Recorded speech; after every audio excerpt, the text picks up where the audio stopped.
কি ভাই? এগুলো ম্যাজিক বল। দেখা যাচ্ছে তো বোরিংদের মতো। এগুলো বাচ্চারা খেলা খেলে পানিতে ছাড়লে বড় হয় ম্যাজিক বল। তাই নাকি? বাচ্চাদের জন্য। কিভাবে বিক্রি করে? এগুলো বিক্রি করি আমি গাড়িতে, রাস্তায়, বাজারে। ও, গাড়িতে আর রাস্তায় বিক্রি করেন? কিভাবে বিক্রি করেন? বিক্রি করে বিভিন্ন ধরনের কথা বলে আর কি।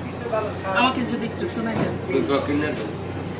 ঠিক আছে, তুমি কিনবা? এটা কত ভাই? এটি 10 টাকা। আচ্ছা ঠিক আছে, তাহলে আমাকে দেন তো, 10 টাকা দেন। আর আপনি কিভাবে বিক্রি করেন আমাকে একটু বলে দিন। আচ্ছা,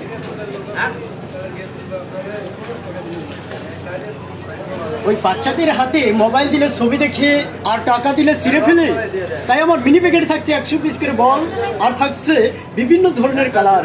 ওই যাবার পথে ওই সোনা পাখিদের জন্য, সোনামণিদের জন্য, আদুরের ছেলে মেয়েদের জন্য ওই 100 পিস বলের দাম নিচ্ছি মাত্র 10 টাকা। সাথে পাচ্ছেন আরও 100 পিস ফ্রি। ওই বাসায় গিয়ে আদুরের ছেলে মেয়েকে এরকম একটি বোতল দিবেন, বোতলে পানি দিবেন, বলগুলো ছেড়ে দিবেন, ধীরে ধীরে বড় হবে, বলগুলো বিভিন্ন ধরনের কালার হবে, বাচ্চারা ঝাঁকাঝাঁকি করবে, বলগুলো লাফালাফি করবে, ওই বাচ্চারা খেলা খেলবে, সময় কাটাবে। ওই বাচ্চাদের